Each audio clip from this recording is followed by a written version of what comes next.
റമദാൻ കാലം എത്തിയതോടെ വ്രതാനുഷ്ഠാനങ്ങളിലൂടെയും സൽക്കർമ്മങ്ങളിലൂടെയും പുണ്യം നേടാനുള്ള ഒരുക്കത്തിലാണ് പ്രവാസി വിശ്വാസികളും. റമദാൻ കിറ്റുകളും വിതരണം ചെയ്തും ഇഫ്താറുകൾ സംഘടിപ്പിച്ചും പ്രവാസി സംഘടനകളും റമദാനെ വരവേൽക്കുന്നു. സുബൈറുദ്ദൂർ തയ്യാറാക്കിയ റിപ്പോർട്ട് കാണാം. മനസ്സും ശരീരവും പാകപ്പെടുത്തി റമദാനിന്റെ പുണ്യത്തിലലിയാൻ പുണ്യകാലത്തിലേക്ക് വിശ്വാസി കണ്ണും നട്ട് കാത്തിരിക്കാൻ തുടങ്ങിയിട്ട് ദിനങ്ങളേറെയായി. സൽക്കർമ്മങ്ങൾക്ക് വാരിക്കോരി പ്രതിഫലം ലഭിക്കുന്ന റമദാനിൽ ജീവിക്കാൻ അവസരം ലഭിക്കുന്നതിനെ മഹാഭാഗ്യമായി കരുതുന്നവരാണ് വിശ്വാസികൾ. റമദാൻ വന്നടഞ്ഞതോടെ പ്രവാസ ലോകത്തെ നാടും നഗരവുമെല്ലാം സജീവമാകും. പ്രഭാത നമസ്കാര ഭാഗ്യവിളി ഉയരും വരെ പുണ്യദിനം വന്നെത്തിയതിൻ്റെ സന്തോഷത്തിലാണ് ലോകമെങ്ങുമുള്ള വിശ്വാസികൾ.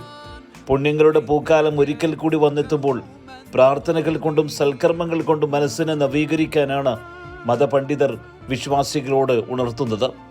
സന്തോഷത്തിൻ്റെയും അനുഗ്രഹത്തിൻ്റെയും ദിനരാത്രങ്ങളാണ് വിശ്വാസികളിലേക്ക് എത്തിയിരിക്കുന്നതെന്നും സൽക്കർമ്മങ്ങളാൽ ഈ ദിനരാത്രങ്ങളെ ധന്യമാക്കണമെന്നും സമസ്ത കേരള ജമിയത്തുൽ ഉലമ കേന്ദ്ര മുഷാവറ അംഗം അബ്ദുൽ നാസർ അഹ്സനി ഒളവട്ടൂർ പറഞ്ഞു. റജബ് മുതൽ ഷഅബാനിലൂടെ നാം റമദാനിനെ കാത്തിരുന്ന് അതിനുവേണ്ടി പ്രാർത്ഥിച്ചുകൊണ്ടിരുന്നവരാണ്.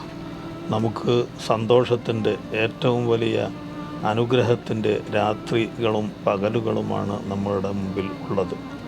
നമുക്ക് വളരെയധികം അതിനെ സന്തോഷത്തോടെ സ്വീകരിക്കുകയും അതിന് വേണ്ടി കാത്തിരുന്ന നാം അത് നമ്മിൽ നിന്ന് വിട പറയുന്നതിന് മുമ്പ് അതിൻ്റെ എല്ലാ നന്മകളും നേടുകയും ചെയ്യേണ്ടത് നമ്മുടെ അനിവാര്യമായ ബാധ്യതയാണ്.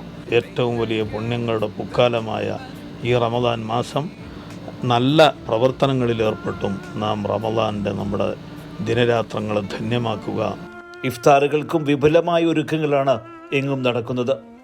മരുഭൂമിയിൽ തുടങ്ങി നഗരത്തിൻ്റെ ഹൃദയത്തിൽ വരെ ഇഫ്താർ ടെൻറ്റുകൾ ഉയർന്നു കഴിഞ്ഞു. അനശ്വര വിജയത്തിലേക്കുള്ള പാതയാണ് വിശ്വാസിക്ക് മുന്നിൽ തുറന്നിരിക്കുന്നത്. അതുകൊണ്ട് തന്നെ പുണ്യം പൂക്കുന്ന ഈ ഒരു മാസക്കാലം ഇനി പ്രാർത്ഥനകളുടെയും അനുഗ്രഹങ്ങളുടേതും മാത്രം. സുബൈറുദ്ദൂർ, 24 ദമാം.